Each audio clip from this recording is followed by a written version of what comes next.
Hello and welcome to all. आप सभी का स्वागत है एक बार फिर से एसएसजी गुरुकुल के इस ऑफिशियल यूट्यूब चैनल पर। यूपीपीएससी 2022 के फॉर्म पढ़ने लगे हैं, नोटिफिकेशन आपके पास पहुंच चुका होगा और मैंने आपको नोटिफिकेशन की डिटेल पहले ही दे चुके थे और सभी लोगों ने कहा कि सर एक बार ये बता दीजिए कि क्या पढ़ा जाए, कैसे पढ़ा जाए, क्या बेस्ट बुक होनी चाहिए और कैसे हम 12 जून का पेपर क्रैक कर सकें। तो 2022 और 2023 दोनों के लिए मैं बताऊंगा इसमें 2020 और 2021 को एनालिसिस करके। तो इस वीडियो में मैं आपको कट ऑफ बताऊंगा, स्ट्रेटजी बताऊंगा, बेस्ट बुक्स बताऊंगा और कौन से सब्जेक्ट से कितना ज़्यादा पूछा जाते हैं क्वेश्चन और इसके बाद आपको कितने अटेम्प्ट करने हैं। प्री और मेंस दोनों की बातें आज हम लोग करने वाले हैं, तो बने रहिए हमारे साथ। ठीक है, इन सभी प्रश्नों के उत्तर आपको मिलने वाले हैं। तो सबसे पहले आप देखिए कि अगर हम लोग सिलेबस की बात की जाए तो पूरा जीएस का सिलेबस है। आपका प्री होगा, मेंस होगा और प्री में आपके दो पेपर होंगे। पहला आपका जीएस वाला पार्ट होगा, फिर दूसरा आपका सी सेट होगा और सी सेट पर भी चर्चा हम लोग करेंगे और किस विषय से कितने प्रश्न आते हैं और किस विषय पर ज़्यादा पकड़ बनाई जाए इस पर हम लोग आज बात करेंगे। और इसके बाद किस विषय में कौन सा टॉपिक सबसे ज़्यादा पढ़ना है और कौन सा टॉपिक छोड़ना है इसके बारे में हम लोग अगले वीडियो पर बात करेंगे। तो 2020 और 2021 को एनालिसिस करते हुए मैं आपको यहां पर चीजें बताने वाला हूं। तो विषय में समझिएगा। सबसे पहले अगर हम लोग इतिहास को पकड़ें तो इतिहास में 2021 का पेपर देखें तो टोटल 18 प्रश्न आए थे।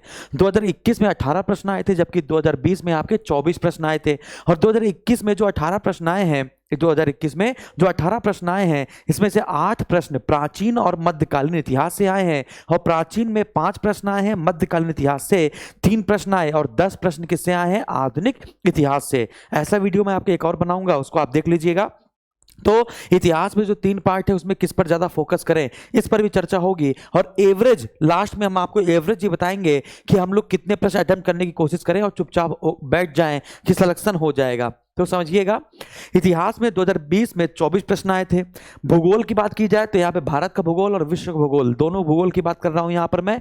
और भारत के भूगोल से ज्यादा प्रश्न आते हैं, 2 प्रश्न आपके मैप से आते हैं। आपको बताया जाएगा कि निम्न में से बताइए कि अलास्का पर्वत कहाँ पर है, या फिर आपसे कह देगा कि यूरोप महाद्वीप में कौन सा देश नहीं है, ऐसे करके छाटने को देगा आपको। तो 2 प्रश्न आपके मैप से आते हैं, खनिज संसाधन से प्रश्न आते हैं। तो अभी मैं बात करूंगा।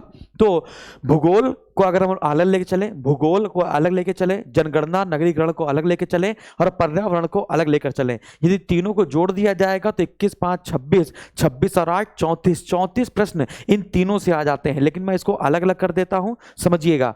भूगोल से 2021 में 21 प्रश्न आए थे जबकि 2020 में 18 प्रश्न। जनसंख्या और नगरीकरण से आपके 5 प्रश्न 2021 के पेपर में, 3 प्रश्न आपके 2020 के पेपर में। इन्वायरमेंट और साइंस दोनों एक साथ आते हैं, इन्वायरमेंट और साइंस दोनों पेपर में एक साथ आते हैं, ठीक है ना। तो पर्यावरण से 8 प्रश्न आए थे 2021 के पेपर में, 16 प्रश्न आए थे 2020 के पेपर में। विज्ञान की बात बताई जाए तो 24 प्रश्न आए थे 2021 में, 14 प्रश्न आए थे 2020 में, ठीक है। संविधान में 24 प्रश्न 2021 के पेपर में, 20 प्रश्न आपके 2020 में। अर्थव्यवस्था से 6 प्रश्न और यहां पे 10 प्रश्न। करंट अफेयर से 34 प्रश्न और करंट अफेयर से 2020 के पेपर में 40 प्रश्न। तो करंट अफेयर एक बहुत बड़ा पार्ट हो जाता है और सिर्फ आपको 1 लाइन की करंट अफेयर याद करनी पड़ती है, उसके अंदर घुस घुस के आपको नहीं याद करना पड़ता है, क्योंकि यूपीपीएससी का पेपर जो होता है वो अभी ऊपर सतह से बन रहा है, बहुत अंदर डीप से नहीं बन रहा है। हालांकि पेपर का पैटर्न चेंज हो रहा है, आपको लग रहा होगा पेपर कठिन आ रहा है, पेपर कठिन आ रहा है। अगर मैं इतिहास की बात करूं, भूगोल की बात करूं, जैसे मान के चलिए इतिहास में अगर 10 प्रश्न आ रहे हैं तो 10 प्रश्न में 3 प्रश्न ऐसे होंगे जो सुने ही नहीं होंगे, आपको लगेगा ये कहां से आ गए हैं। बस वही 3 प्रश्न आपको इतना परेशान कर देंगे कि वो 7 प्रश्न भी आप गलत कराते हैं, ऐसा हो रहा है। यूपी स्पेशल की बात भी की जाए तो 2021 में 10 प्रश्न आए थे, 2020 में आपके 5 प्रश्न आए थे। तो 150 प्रश्न आपके आते हैं। अब अगर हम लोग एवरेज लेके चले कि आप लोगों को एवरेज की बात बताई जाए कि कैसे हम लोगों को कितने प्रश्न कर लेने हैं कि हमको प्रीलिम्स 100% क्वालिफाई हो जाएगा, तो आपको प्रश्न कर लेने हैं मिनिमम 100, ठीक है ना। 100 प्रश्न अगर आप कर लेते हैं, सही 100 प्रश्न आप कर लेते हैं तो आपको कोई भी फेल नहीं कर सकता, ये अभी गारंटी है। सिर्फ 100 प्रश्न आपको 100% सही करने हैं। अभी तक का इतिहास आप उठा के देख लीजिएगा, 100 प्रश्न आपको, प्रश्न की बात बता रहा हूं, प्रश्न की बात, 100 गुणे अगर 1.33 कर देंगे तो 133 नंबर आपके आ जाएंगे जो बहुत ज्यादा होंगे, ठीक है ना। अब एक बात समझिएगा, एवरेज लेकर चलते हैं, यदि औसतन आपको कितने 115 प्लस प्रश्न सही करने हैं, समझिएगा, अगर आप 115 प्लस, अब आप कहेंगे सर 100 प्रश्न सही हो रहे हैं तो 115 क्यों करने हैं, मैं आपको एक तरीका बताऊंगा कि 115 प्लस कैसे सही करने हैं और चुपचाप होकर बैठ जाना है। अब 115 में मान लेते हैं कि 2 से 3 प्रश्न या 4 प्रश्न गलत भी कर देते हो तो भी आपका सिलेक्शन हो जाना है। कैसे? देखिए, संविधान में 20 से 25 प्रश्न आते हैं और संविधान आपका सबसे महत्वपूर्ण पार्ट है, सबसे ज्यादा आसान पार्ट है। यदि आप सिर्फ एम लक्ष्मीकांत को ही फॉलो कर लेते हैं या फिर कोई भी पॉलिटी की बुक फॉलो कर लेते हैं तो आपका ये 20 प्रश्न सही हो जाने हैं 100%। तो संविधान में लगभग 20 से 25 प्रश्न आते हैं, 20 प्रश्न में औसतन मान के चलते हैं और इसको आपको सही कर लेना है। करंट अफेयर में 40 प्रश्न 35 से 40 के बीच में आता है, 35 प्रश्न मान लेते हैं। विज्ञान पर्यावरण को मिलाकर 30 प्रश्न, लगभग 35 से 40 प्रश्न इसके भी आते हैं, तो 30 प्रश्न इसको सही कर लेने हैं। आधुनिक इतिहास और प्राचीन इनको मिला लिया जाए, मध्यकालीन को छोड़ दिया जाए तो 24 प्रश्न टोटल हो जाते हैं, तो लगभग 15 क्वेश्चन के आसपास सरल प्रश्न जो होंगे वो आप कर सकते हैं। यूपी स्पेशल से 10 से 15 क्वेश्चन आते हैं, मिनिमम आपको 8 प्रश्न तो सही कर ही लेने हैं। जनगणना के 5 से 6 प्रश्न आते हैं, आपको 2 प्रश्न सही कर लेने हैं। भारत के भूगोल से 9 प्रश्न आते हैं, आपको 4 सही करने हैं। विश्व के भूगोल से 7 प्रश्न आते हैं, जो आपको 3 प्रश्न सही कर लेने हैं। अर्थव्यवस्था से आपके 7 से 10 या 5 से 10 के बीच में रहते हैं, सिर्फ आपको 3 प्रश्न सही करने हैं। यदि आप ये आंकड़ा लेकर चलते हैं तो आपके 120 प्रश्न सही हो जाते हैं। अब मान लेते हैं कि 2 2 1 2 1 2 1 2 करके सब में गलत हो जाते हैं। अगर सब में गलत हो जाते हैं तो मान लीजिए 120 प्रश्न में आपके कितने गलत हो गए? 9 प्रश्न आपके मान लो गलत हो गए। 9 प्रश्न अगर आपके गलत भी हो गए तो भी आपके पूरे चांसेस होंगे इसमें सिलेक्शन लेने के, क्योंकि अभी तक की जो कट ऑफ गई है, समझिएगा, अभी तक की जो कट ऑफ गई है ना, एक्सपेक्टेड जो बता रहा हूं मैं, जनरल कैटेगरी की 2021 की 95 प्लस 3 माइनस 3 के आसपास रही है जनरल कैटेगरी की, ये क्वेश्चन की बात बता रहा हूं। और 2020 का जो आरटीआई लोगों ने अप्लाई किया था और उसके हिसाब से बताया जाए तो लगभग 110 नंबर आने चाहिए थे जनरल कैटेगरी को पास होने के लिए। लगभग मान चलिए 85 प्लस 3 और माइनस 3 करके देख लेंगे तो हमारा सही हो जाएगा। तो ये कट ऑफ है, लगभग मान चलिए 95 प्लस 3 माइनस 3 लिखा है, 100 के अंदर ही रहने वाली है, 100 के अंदर ही रहने वाली है। और आपको मैंने बताया किस में ज्यादा फोकस करना है, तो आपको फोकस किस पे सबसे ज्यादा करना है, तो आप कहेंगे सर हमको सबसे ज्यादा फोकस करना है संविधान पर, है ना, जो आसान होगा। हमको सबसे ज्यादा फोकस करना है सामान्य विज्ञान पर, हमको सबसे ज्यादा फोकस करना है सामान्य विज्ञान पर, और सामान्य विज्ञान पढ़ेंगे तो उसी के साथ ही आप पर्यावरण पर भी ध्यान देंगे। इसके बाद आपको ज्यादा फोकस करना है करंट अफेयर पर, है ना, बहुत सतह से पढ़िएगा, बहुत ऊपर मत जाइएगा, है ना। अब संविधान की बात बताई जाए तो मैंने बताया 20 प्रश्न आप इससे कर सकते हैं, लगभग 30 प्रश्न आप इससे कर सकते हैं, लगभग 30 प्रश्न आप इससे कर सकते हैं, तो 20 30 50 और 30 80। फिर इसके बाद अगर हम लोग बात करें इतिहास की, तो आधुनिक इतिहास आपको रटा ही होता है। प्राचीन इतिहास में आपको जैन धर्म, बौद्ध धर्म, वैदिक धर्म, इन सब पर बात करनी है, तो मान लीजिए 15 प्रश्न ये हो जाते हैं। तो 30 30 60 20 80 10 90 और 5 95, लगभग मान के चलिए कि बहुत ज्यादा छोड़ के चल रहे हैं, तो 95 प्रश्न आपको ऐसे ही सॉल्व कर लेने हैं बिना कुछ गलती करे हुए। अब पेपर कैसे किया जाता है इसको समझ लीजिए। पेपर करने का बहुत आसान सा तरीका है। सबसे पहले आपको जो पेपर है उसको 3 टर्म में देखना है। पहले टर्म में देखिएगा, मैं सुन लीजिएगा वरना पेपर छूटेगा, क्वेश्चन छूटेंगे। 3 टर्म में आपको पेपर देखना है। पहला जो टर्म होगा उसमें जो भी आता होगा, जो भी आपको चीजें आती होंगी उसको जल्दी जल्दी टिक कर लेना है और उसकी ओबलिंग कर लेनी है। पहला क्वेश्चन कि जो आपको आता है उसको देखना है, टिक करना है, आगे बढ़ जाना। अगर नहीं सुना है आगे बढ़ जाना, नहीं सुना आगे बढ़ जाना। ऐसा मत कीजिएगा, हो सकता है शुरुआत के आपको 4 से 5 या 6 7 8 10 क्वेश्चन ना आ रहे हो, 10 क्वेश्चन नहीं आ रहे शुरू के, तो मन को डिमोटिवेट नहीं करना है, कोई बात नहीं, क्योंकि आपको 150 प्रश्न है ना भैया, 150 प्रश्न है और 150 प्रश्न में आपको लगभग 30 प्रश्न तो छोड़ने ही छोड़ने हैं, समझिएगा। 30 प्रश्न तो छोड़ने ही छोड़ने हैं, तो 30 प्रश्न वो लेके चलिए ना। आपके दिमाग में नहीं चल रहा, आपके दिमाग में आ रहा है यार शुरू के 5-6 क्वेश्चन छूट गए, अब क्या होगा, पेपर खराब हो गया, नहीं, कुछ नहीं करना है। आपके जो 30 प्रश्न तो छोड़ने ही छोड़ने हैं, आपको 120 प्रश्न अच्छे सही से अटेम्प्ट करने हैं। तो पहला टर्म क्या होगा कि पहले में जो आता है वो लगा लिया। हो सकता है पहले टर्म में आपके 60 प्रश्न ही हो पाए, समझना बच्चा, हो सकता है पहले टर्म में आपके 60 प्रश्न हो पाएंगे। ये 60 प्रश्न 101% सही होंगे, क्योंकि आपने पहली नजर में लगाया है। ये 60 प्रश्न टिक करने के बाद तुरंत आपको ओबलिंग कर लेनी है। तुरंत आपको क्या कर लेनी है बच्चा? तुरंत आपको ओबलिंग कर लेनी है, बिना डरे तुरंत ओबलिंग कर लेनी है। फिर इसके बाद दूसरे टर्म पे आइए। दूसरे टर्म पे क्या होगा कि आप वो देखिए कि जो आप कर सकते हैं, कि हो सकता है स्टेटमेंट और कंक्लूजन वाले प्रश्न हो सकता है कि स्टेटमेंट वाले प्रश्न हो, एक सही है, दो सही है, केवल एक और दो सही है, फिर ऐसे वाले प्रश्न कीजिए, ठीक है ना, जो हल्का सा लेंदी थे और आपको लग रहा था ये हो सकता है। तो दूसरे टर्म पे आप क्या करिए? वो प्रश्न करिए, वो प्रश्न करिए, है ना, जो हो सके हो, है ना। अब वो प्रश्न में क्या है? 50-50 लगेगा वो प्रश्न, है ना। वो प्रश्न में क्या होगा? 50-50 लगेगा। अब मान के चलिए कि आपने 40 प्रश्न ऐसे कर दिए, है ना, जिसमें आपको लग रहा था कि यही सही है मेरे हिसाब से, है ना। तो आप मान के चलिए 40 में से अगर 20 सही हो जाते हैं, प्रोबेबिलिटी यही कहती है, तो 60 और 20 कितने हो गए? 80 हो गए।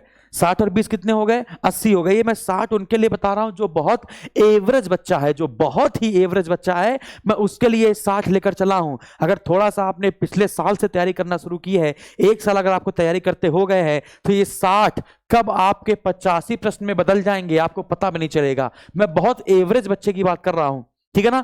तो उसने क्या करा? 80 प्रश्न कर लिए। फिर इसके बाद क्या हो गया भैया? आपने देखा 60, 40, 100, अब बचे कितने प्रश्न है? 50 प्रश्न। तो जो 50 प्रश्न बचे हैं, है ना, उसमें आप देखेंगे कि आपको क्या तुक्का मारना है, क्या तुक्का नहीं मारना है। फिर अगर आपको बस ऐसा करिए, समझना, आपको ऐसा करना है कि आपका जो एवरेज, सही वाला एवरेज है, वो आपका 100 प्लस हो जाए। जो सही वाला एवरेज है वो आपका 100 प्लस हो जाए। गलत करने के बाद भी अगर आपको लगता है कि ये हो सकता है, ये गलत हो सकता है, 70% चांसेस गलत होने के, 30% चांसेस सही होने के, उस निगेटिव मार्किंग को लेते हुए आपको 100 प्लस पे जाना है। जैसे आप 100 प्लस पे हो जाएंगे, बस आपको हर हर महादेव बोल के कापी पेन छोड़ के चुपचाप बैठ जाना है। क्योंकि मैं बता रहा हूं, 5 मिनट पहले जब घंटी बजती है, ये एवरेज बच्चे के लिए है जो बिल्कुल अभी तैयारी करने घुसा है ना। और जो तैयारी पहले से कर रहा है ना, वो 85 प्रश्न तो पहले से कर चुका होगा, और इसके बाद वो दूसरे टर्म पे वो 50 और 50 लेकर चलेगा और उसका पेपर हो जाएगा 101%। ठीक है, अब समझिए 3 टर्म में पेपर देखना। पहला धड़ाके से ओबलिंग कर लेनी, फिर दूसरा 50-50, फिर तीसरा जो 70-30 वाला रेशियो होता है उस पर काम करना है। ठीक है, तो यहां तक आपको मैंने बात बताई। फिर इसके बाद 100 प्लस तो आपको लाना ही लाना है। 100 प्लस क्वेश्चन आपको सही करने ही करने हैं किसी भी हालत पे। ठीक है, कठिन प्रश्न जो आपके लिए कठिन होगा वो सबके लिए कठिन होगा। यदि आप 2-3 साल से तैयारी कर रहे हैं और आप जो क्वेश्चन को अटेम्प्ट नहीं कर पा रहे हैं, आपको लगता है सुना ही नहीं है, तो विश्वास करो बच्चा, अगर तुमने नहीं सुना, 2-3 साल से तैयारी कर रहे हो, तो उसमें बहुत लोगों ने क्वेश्चन नहीं सुना होगा। समझ पा रहे हो ना? क्लियर है? तो उसमें छेड़खानी, जो प्रश्न बिल्कुल नहीं आता है उसमें छेड़खानी बिल्कुल नहीं करनी है। यदि आपको लगता है सुना सुना है, थोड़ा सा सुना सुना है, उसमें छेड़खानी करिए। जो बिल्कुल सुना सुना नहीं है उसमें छेड़खानी मत कीजिए।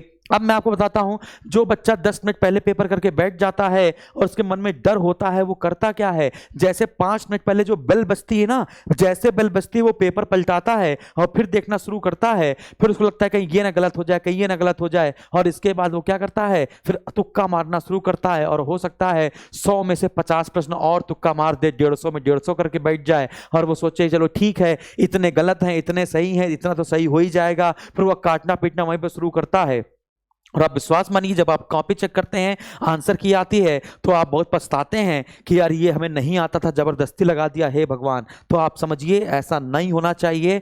आपको क्या करना है? जो पहले आता है वो पहले ओबलिंग करके बैठ जानी है, फिर दूसरे में, फिर तीसरे में, फिर इसके बाद जब आपको लगे कि घंटी बजने वाली है, तो एक बार बस ये मैच कर लो कि जो तुमने आंसर लगाया है, पेपर में जो आंसर लगाया है और जो तुमने ओबलिंग लगाई है, वो दोनों सही है कि नहीं, ये चेक कर लो। ये तुक्का मारने की गलती फिर बिल्कुल भी नहीं करना। ठीक है ना?